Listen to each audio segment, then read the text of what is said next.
جس زمانے کے اندر ہم یہاں پڑھتے تھے 1944 اور 45 میں اور 47 تک میں رہا ہوں یہاں پر، تو ایک دن ہم نے پروگرام بنایا کہ اہم ترین لیڈروں سے ملاقات کی جائے، تو سب سے پہلے مولانا ابوالکلام آزاد کے یہاں پہنچے۔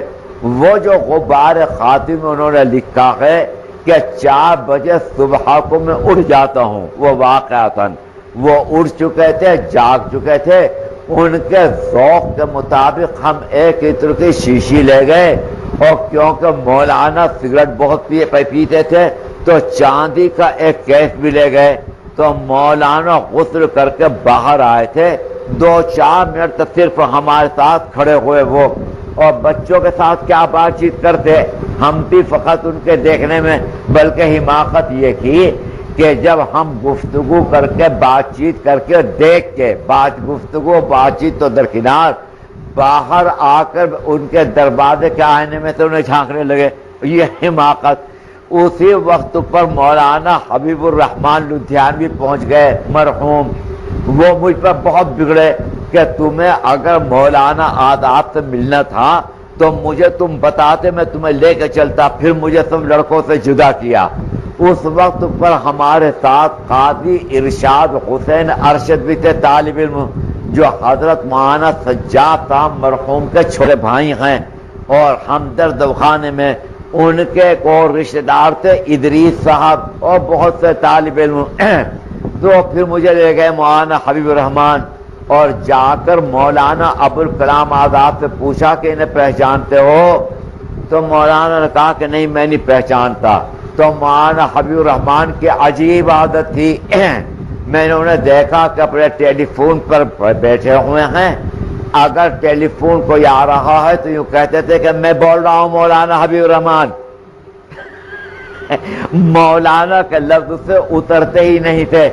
صبح کو ان کے یہاں پر ایک مجلس ہوتی تھی قرآن مجید کی، اس میں ان کے صاحبزادے ہوتے تھے، مولوی عزیز الرحمان صاحب مرحوم، جنہوں نے جامعہ ملیہ کی ایک شاخ کھولی تھی، اور اس کے ساتھ ساتھ ان کے بڑے لڑکے مولانا خلیل الرحمان اور بھی۔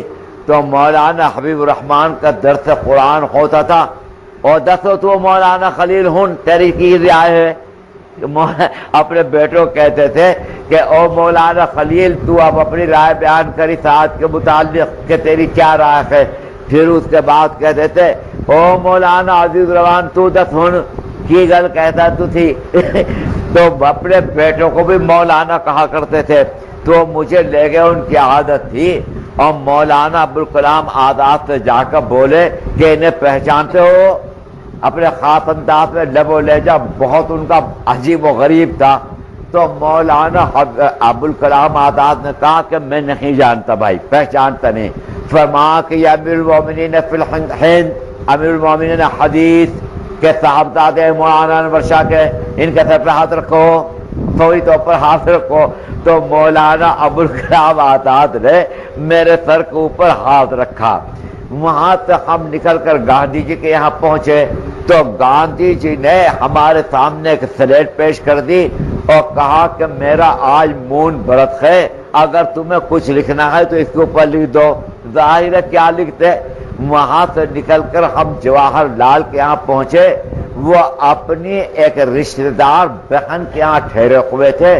تو جواہر لال کو ہم نے اس حال میں دیکھا کہ انہوں نے جاگیا پہن رکھا تھا اور ایک بنیان پہن رکھا تھا کھدر کا، اور اپنے چپل کے اوپر اپنے ہاتھ سے پالش کر رکھے تھے۔